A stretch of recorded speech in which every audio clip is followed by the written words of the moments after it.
নমস্কার বন্ধুরা, আশা করি তোমরা সবাই খুব ভালো আছো। আমরাও ভালো আছি। রথযাত্রার পুরো ভিডিওটা দিতে একটু দেরি হয়ে গেল, তার জন্য দুঃখিত। তো এই যে আমাদের রথ টানার জন্য রেডি হয়ে গেছে। আগের দিনে তো মেন পুজোটা হয়েছিল, তো সেই ভিডিওটা দিতে পারিনি। তো রথ বের করার আগে একটা পুজো দিতে হয়, তো সেই পুজোটা দেয়া হয়ে গেলেই রথটাকে টানা শুরু হবে। রথ সাজিয়ে ঠাকুর তোলা হয়ে গিয়েছে।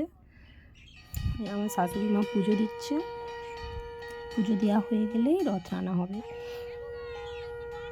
তো আমাদের রথ হতো না, গত বছর হঠাৎ করেই মেয়ের জন্য রথ শুরু করা হলো।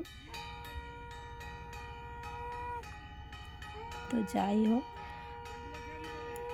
পুজোটা দিলেই রথ নিয়ে আমরা বেরোবো। তুমি নিয়ে বসে থাকবে জড়িয়ে।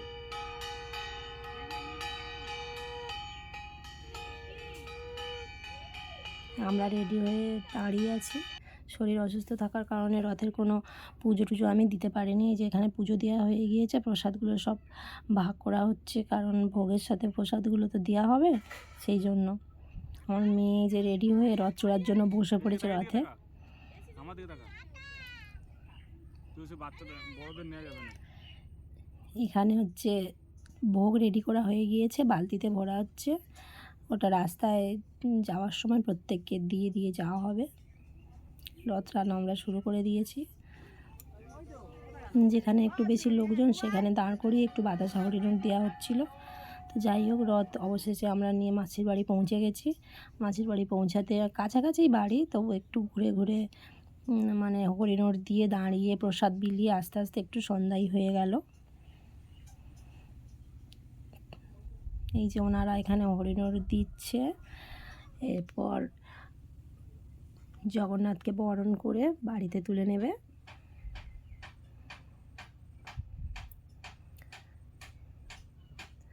তো জগন্নাথকে মাসির বাড়িতে পৌঁছে দিয়ে আমরা চলে গেলাম রথের মেলায়। রথের মেলায় এত ভিড় কি বলবো, মানে গা গোলাবার জায়গা নেই। তখন প্রায় 9টা সাড়ে 9টা বেজে গেছে, তাও এত ভিড়। খাবার দোকানগুলো তো একদমও সিট নেই। ভিড় বললে ভুল হবে, পুরো জনজোয়ার। তো বাচ্চা নিয়ে এত মানে ভিড়ের মধ্যে ভিড় ঠেলে ঠেলে, হ্যাঁ, প্রচণ্ড গরম আর কষ্ট হচ্ছিল। তো বেশিক্ষণ আমরা মেলায় ছিলাম না, একটু মেলাতে ঘোরাঘুরি করে বাড়ি চলে এসেছিলাম। এই যে বাচ্চাকে হাত ধরে ধরে ভিড়ের মধ্যে নিয়ে যাওয়া খুব মানে খুব কষ্ট।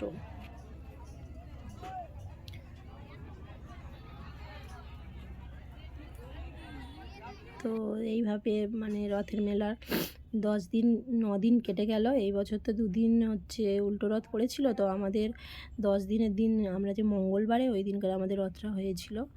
তো এই যে এখানে অন্নভোগ রেডি করা হয়ে গেছে অন্নভোগ বিতরণের জন্য। আর এখানে রথও সাজানো হয়ে গেছে। আমরা সবাই মাসির বাড়িতে বসে বসে প্রসাদ খাচ্ছিলাম।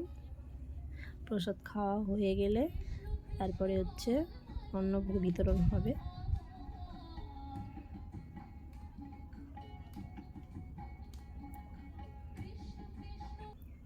এই যে মহাপ্রভুকে বার করে নিয়ে আসছে। 9 দিন ছিল, তো ওনাদেরও খুব মন খারাপ। গত বছরও যখন জগন্নাথকে বিদায় দেয় তখনও খুব মন খারাপ করেছিল, এবছরও সেম। 9 দিন মাসির বাড়ি থাকার পর বাড়ি ফিরে যাচ্ছে, তো মাসিদের তো একটু মন খারাপ হবেই।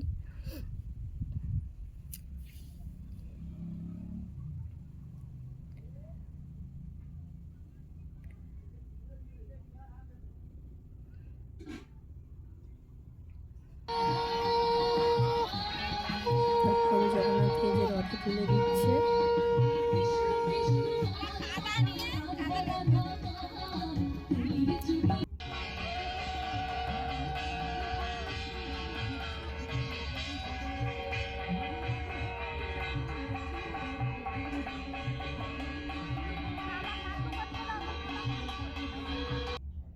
তো জগন্নাথকে রথে বসিয়ে দিয়ে এদিকে অন্নভোগ বিতরণ শুরু করে দিয়েছে। অন্নভোগ খাওয়া হলেই আমরা রথ নিয়ে বেরিয়ে পড়ব।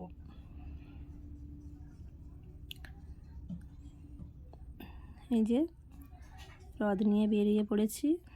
মেয়ে তো সোজা রথে রথে চড়েছিল, কিন্তু উল্টো রথে আর কিছুতেই রথে উঠতে চাইলো না, হেঁটে হেঁটেই যাচ্ছে। এমনকি জুতোটাও পরেনি, জুতোটা আমাকে হাতে করে বইতে হয়েছে। সে রড টেনে আনতে আর যে অন্নভোগটা করেছিল, আমরা ওখানে যতজন ছিলাম সবাইকে বিতরণ করেছিল এবং রাস্তায় নিয়েও মানে সবাইকে দিয়ে দিয়ে এসেছিলো।